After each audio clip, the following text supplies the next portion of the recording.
You're listening to the WCEN podcast. Hello, everybody. Welcome. You are listening to the WCEN podcast. My name is Peaks, and I hope that you're all well. If you're tuning in for the first time, the reason we're having this podcast is because we are all going through something right now. We're in a pandemic. The UK is on lockdown. Some of it is actually coming out now, but yeah, we're going to get into that. This is to keep the communities and multi-faith networks informed on services, how to access them, and to keep the spirits uplifted and informed about what's going on. So this is a platform to share and express those needs. We're going to be speaking to people who have really some great advice that they can share with us. We're going to be speaking to people in the public health sector. Going to be speaking to people who run faith groups, community groups. So we're going to be speaking to people who have really got things that they can share with us to help, inspire, and uplift us. So on today's podcast show, we are going to be speaking to Dr Narinder Bansal. She's from Bristol, senior epidemiologist, scientist, public health researcher and lecturer. She has a background in health and ethnic inequalities and non-communicable diseases. So, Dr. Narinder, are you there? Yes, I'm here. Good evening. How are you today? I'm good. How are you? You're sounding very cheerful, so that's really good start. I'm well, thank you for asking, and amongst everything that's going on, so that's great to hear. Yeah, really good to hear. Yeah, so I've just given everybody an introduction about your many talents. A very educated lady, so we'd really like to get some more information on that. So, if you could give us a bit of a background, a bit of history about yourself, kind of maybe where you grew up and what kind of led you into your kind of your career path and along the way to that, and then just, what brought us here to the lockdown. Okay. So in terms of heritage, I was born in Birmingham to Indian parents who migrated from the Punjab sometime in the 70s. And my route into science was really shaped by my experiences of growing up, I think, in a diverse, multi-ethnic community. And as a child, I remember hearing a lot about this sugar disease from relatives and family friends. And I really saw the impact this had on the community. I think for my parents' generation in particular, food is such a deeply nostalgic encounter. And eating and sharing Indian food was such a huge comfort in a foreign land and a way of connecting to home for those who had left their families, and motherland far behind. So I think having this disease robbed you of that deep comfort and connection, which was quite devastating. I think there's also this sense of shame. You came to England for a better life, to prosper, and you got sick. So I also saw the trajectory, after diabetes followed complications like heart disease, and then for some, like my aunt, heart failure. And I really remember her helplessness and the helplessness in the community in general, on how to get a handle on this disease.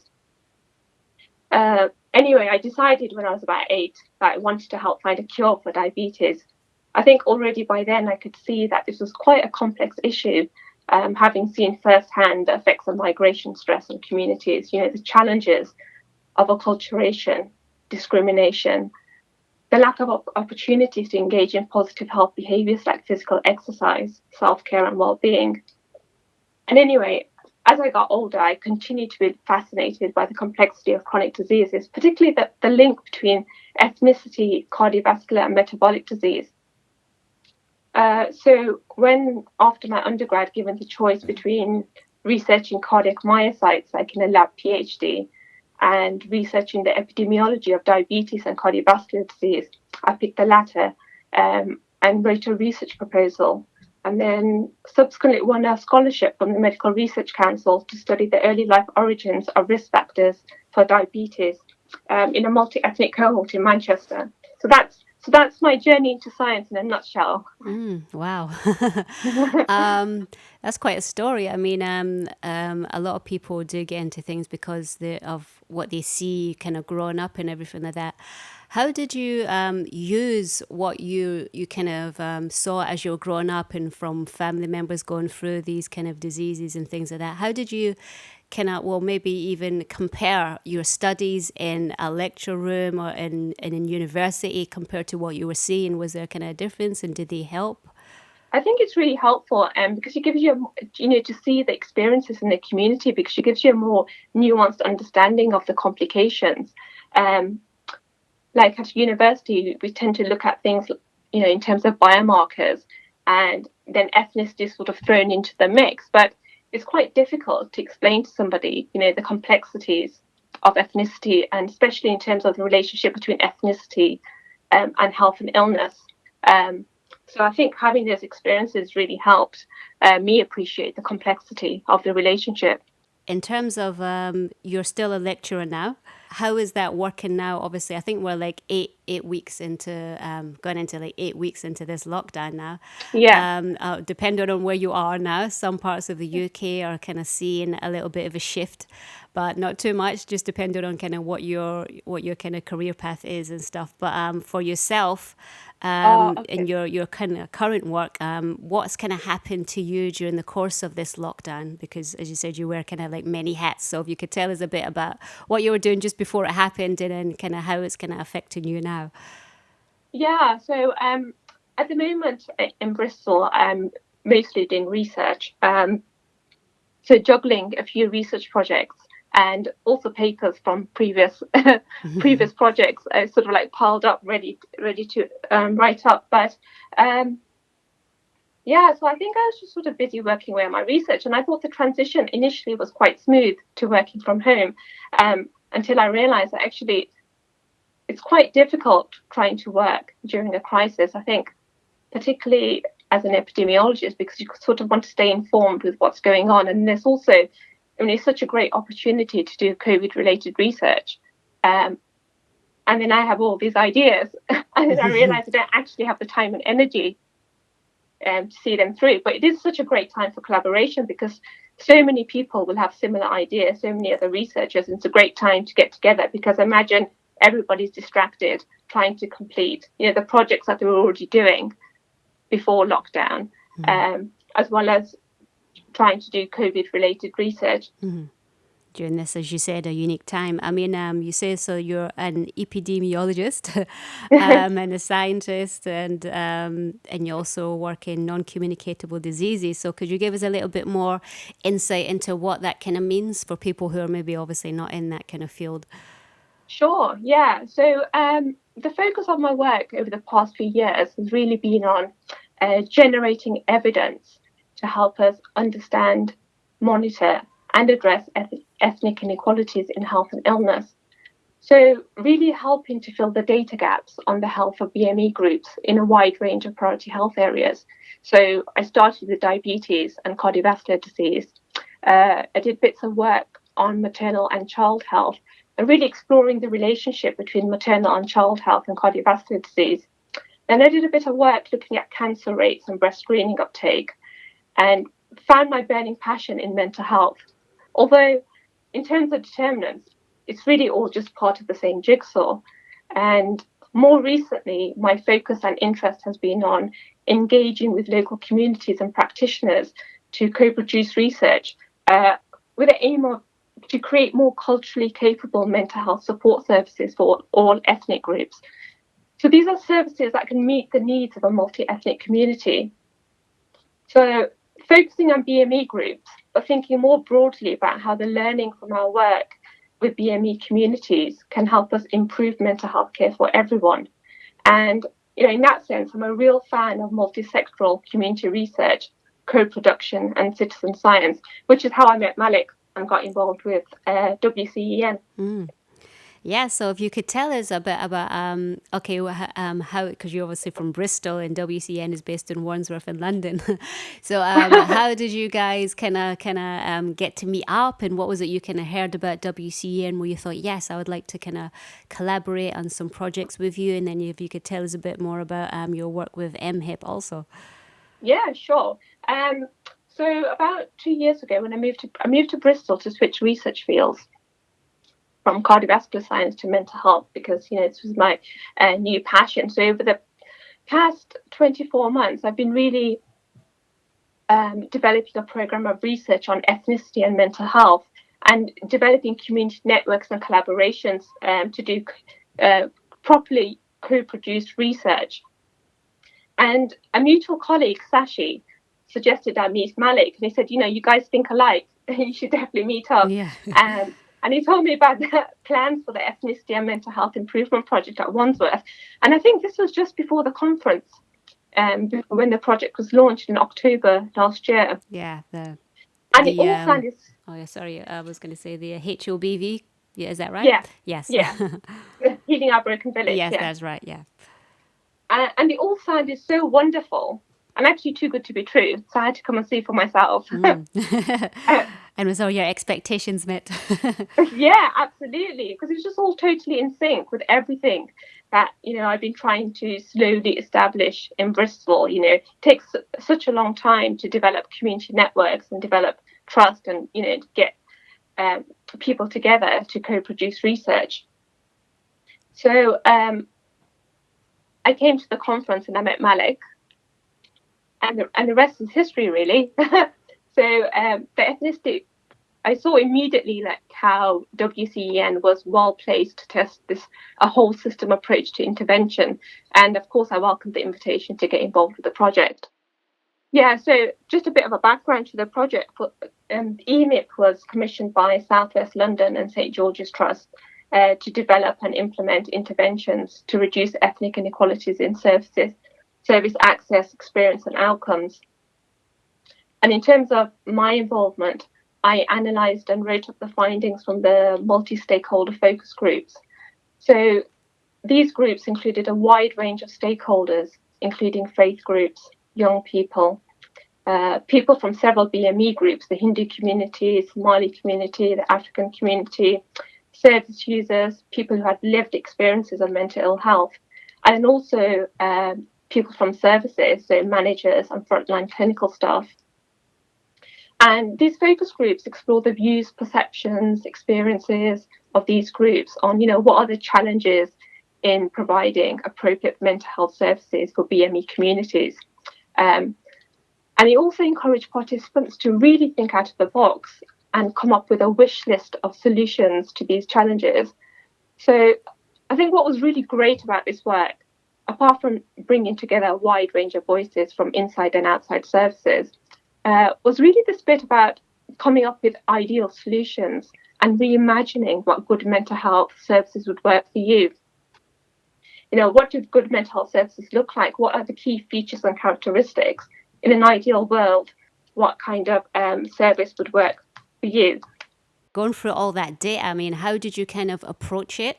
And also, because you've been from Bristol, WCN from London, is there any kind of differences that you see from different parts of the country and how these kind of ideas and concepts and all your kind of findings can be adapted to places outside of, the WCEN's borough and stuff? Yeah.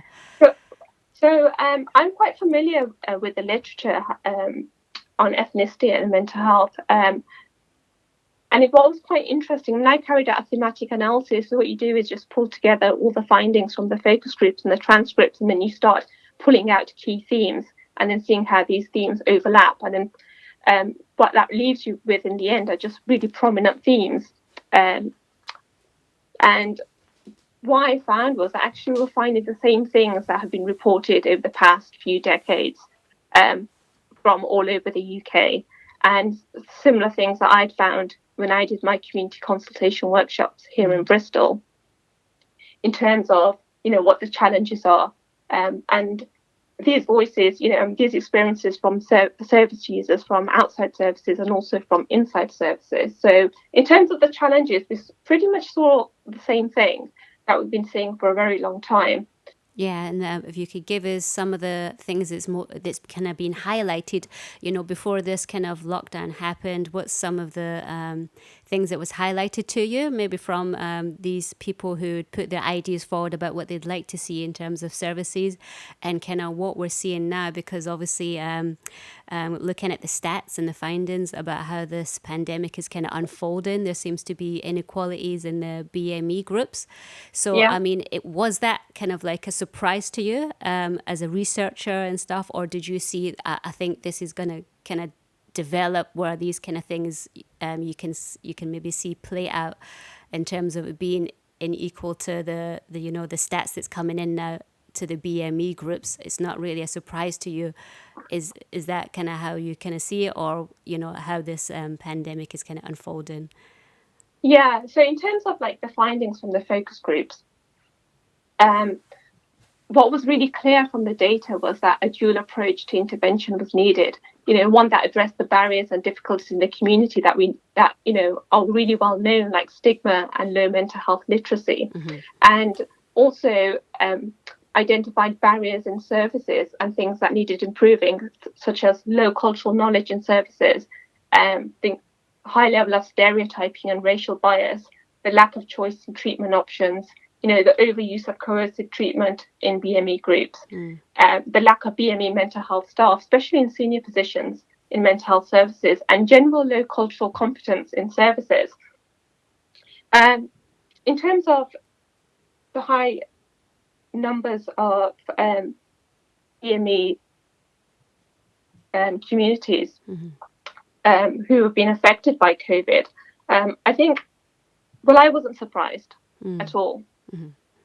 I was hoping that it wouldn't be as bad as it is, but I think we need more comprehensive data, particularly on infection and survival rates by ethnic group in the community, which is actually quite difficult in the absence of widespread testing and the absence of ethnicity information on death records in England.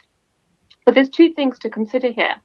Firstly, the extent to which the high death rates are due to increased exposure to the virus. Well, we know BME communities are more likely to be living in really densely populated urban areas compared to the white British. We know that a higher proportion of BME workers are working on the front line and in key worker roles, hospital workers, cleaners, porters, care assistants, nurses, transport workers, many of whom will not have received adequate PPE, especially during the first few weeks of the pandemic. We also know that there's less opportunities to safely self-isolate in BME communities due to overcrowded and multi-generational households. And I think the second thing is that we need to better understand how much of this is due to increased complications and poorer survival after infection, which may be explained partly by the higher prevalence of risk factors in BME groups. This includes diabetes, hypertension, vitamin D deficiency. And we can think of these as the proximal causes, but we also need to be mindful of the origin of these causes, the more distal factors, the well-known socioeconomic inequalities that drive ethnic inequalities in health and illness. So we can think of these as the causes of the causes. And then, of course, we need to look back at the wider societal, structural and racial inequalities that drive these social inequalities and ethnic inequalities in health. And then, of course, the intergenerational transmission of these inequities. So very complicated. What kind of research are you conducting some research now? And if so, where do you kind of get your resources from at this time as it's coming in? In terms of COVID-related research, I have had so many ideas, and I've just scribbled them down during the day. But I just haven't had the time and energy to develop these just yet. I think I've been supporting bits of work that's going on around the country. It's a good time to work with community groups. And if you've got, WCEN, I'm sure has lots of connections with community groups. Yes. To capture experiences of BME groups, I think, during this time. Yeah, and obviously then they'll be using that. So will you be working more on the MHIP project as it develops? You've already had some input, as you said, you've done some data analysis there. Yeah. Are you going to be doing ongoing work with this? Yes, so I'll continue to support the project. I mean, there'll be more focus groups and also evaluation of the interventions. And I'm currently writing up the papers from the focus group analysis. So yes, I'll definitely stay involved.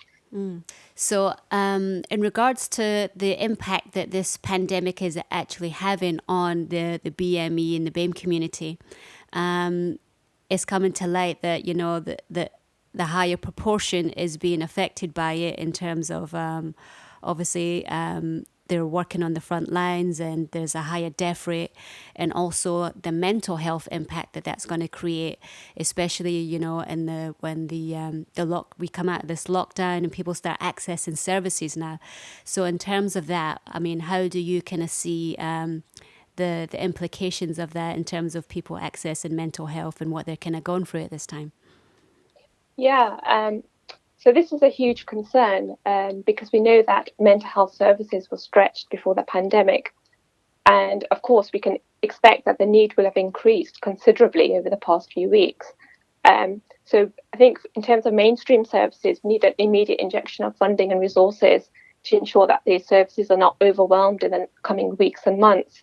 My own particular concerns are around what effect this will have on BME community mental health organisations that are doing such important work, filling in the gaps and supporting BME communities. These organisations will also need to be protected and require financial security. And what I'm trying to do is capture and highlight how the pandemic and lockdown has affected local community mental health organisations, and also try and highlight some of the good work that they've been doing. Speaking about mental health as well as, you know, the virus that's happening, Yes. how do you think, have you seen any, as your maybe your research and stuff, how this is going to kind of play out on people? I mean, people who are maybe not even necessarily affected by the virus that's happening, but also maybe pre-existing conditions or new situations, because people are losing their work, people are going through maybe abusive relationships now and they're stuck in the houses, or, you know, people who are maybe not in such a great position just now. How do you think that's kind of going to play out now? And do you have any kind of views on moving forward about how people can be keep their mental health and stability going in a positive way? Yeah, I think it's such an overwhelming time at the moment, and we're all learning to live with a rupture to our everyday realities. And while the extent of this rupture will differ from person to person, imagine we're all sharing some really powerful emotions related to uncertainty, fear, anger, grief, sadness. This pandemic can just bring up a lot of powerful emotions. And I think it's important to find a way to be present with those emotions, to allow them their space, and to ensure we ground ourselves as we process these emotions. And there's many tools for doing this. Things we can do at home, including journaling and art therapy, which is shown to be very effective. Dancing, singing, listening to the birdsong, reaching out to loved ones. And there's also lots of great support online, like Mind has some useful advice on their website. But I think it's important to know that if you're experiencing difficult emotions, that you're not alone, and that this is a normal reaction to, a very unusual situation, and that it's okay to reach out for professional help if these emotions become too overwhelming and your usual resources not proving to be helpful. Again, this is quite a phenomenal time, as you said. What's maybe one of the key things that's really kind of stood out to you, maybe personally or professionally in your work? I think the pandemic has reminded us that we need more aggressive prevention, right, of common risk factors for chronic disease, particularly in these high-risk groups. For example, we know South Asians and Afro-Caribbeans have higher risk for diabetes, cardiovascular disease, and hypertension. So it's really about targeting, these well-known common risk factors for chronic disease, such as diet, physical activity, smoking, excess adiposity. And now, we've seen that these are also powerful risk factors for infectious diseases. And I think one way to tackle these social inequalities in these common risk factors is by making, real structural changes in our environment. And now we know that these can be achieved very quickly. We can widen our pavements. We can build cycling infrastructure around our cities. We can home the homeless. We can make it safer and easier for everyone to walk and cycle and live a healthy life, regardless of geographical postcode, social or cultural background. And by doing this, we can really embed well-being into our natural environments. So I think it's an issue of values and priorities. COVID-19 has made social and health inequalities everybody's business. And the opportunity here is that we are in this together, and we can collectively reimagine how we emerge out of this with, some renewed hope about what can be achieved in short timeframes. So I think COVID-19 offers a once-in-a-lifetime opportunity to put our dysfunctional ways of existing behind us and be really bold and creative in our thinking about what kind of new reality is acceptable and achievable. And I think two things have really emerged for me One is the value of green space, and the second is the power of communities. So we know that proximity to green space is associated with good health and better, health outcomes. And we've also known for some time that there are significant social and ethnic inequalities in access to safe, and good quality green space. And what was quite interesting for me was there were all these concerns about, how the British public would respond to lockdown. That it might result in anarchy and chaos and rebellion. And instead, what we have seen is an overwhelming tide of social unity, kindness, and compassion. Communities pulling together and supporting each other, particularly vulnerable groups. So I think, for me, the pandemic has really revealed the inherent compassion and altruism in our communities and the power of communities. My previous experience of engaging with communities is that there's sometimes this feeling of disempowerment that community leaders and the general public don't always feel like that they can be a force for change, that anything will change in a meaningful way through their efforts. And WCEN is such a great example of what can be achieved if you take time to engage with and invest in communities and community leaders in a meaningful way. Definitely. I mean, I think your answer has been like the same as so many people as well. They've just really been, amazed at how well communities are pulling together in this. So, I mean, I think organizations like WCEN and all the faith groups and things like that have really, done themselves some really great work there and preparing people as well with their, some of the programs and things that they've put on as well. So, and then I guess obviously moving forward with the MHIP work that you will obviously continue to do as well, will continue to empower these communities as well. So, I mean, maybe just to kind of wrap things up a little bit, for yourself, you did mention that you're still doing a lot of studies, but you've got lots of ideas, but you're a bit stressed, a bit tired and a bit overwhelmed as well. So basically, how are you finding time? Do you have any kind of like techniques and things like that you maybe use, maybe even for people who are intensely studying and just looking at what's going on and stuff? How do you kind of unwind and unplug from everything that's going on just to bring that calm back to yourself?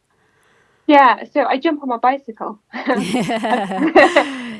cycle for 1 hour. Yeah, I think we're quite lucky, that in a way that we've had this pandemic during spring, because spring is such a, great place to be, watching the landscape coming alive and hearing the bird song and having so much more daylight too. And I've really enjoyed the traffic-free roads. Yeah, so I think my silver lining.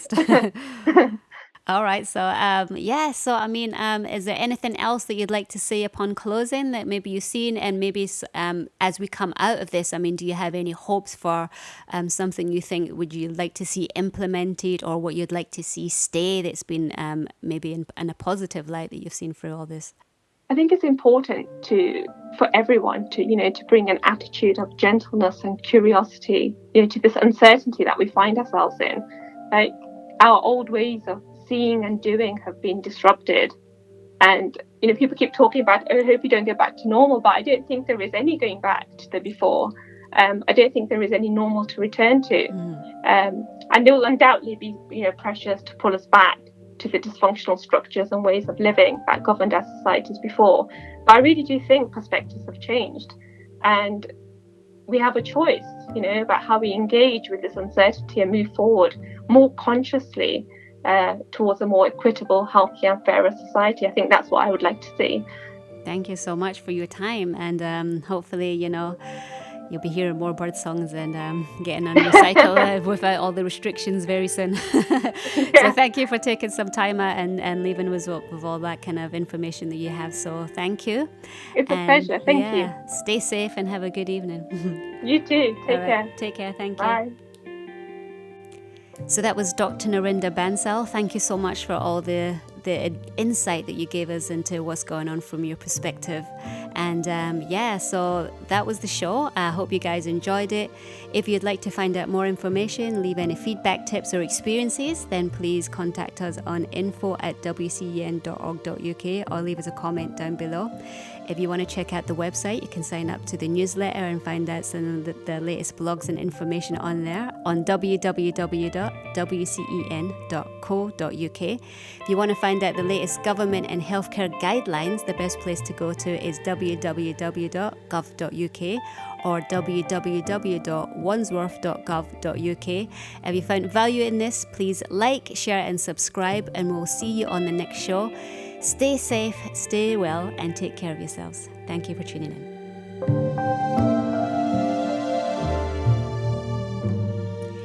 You're listening to the WCEN podcast.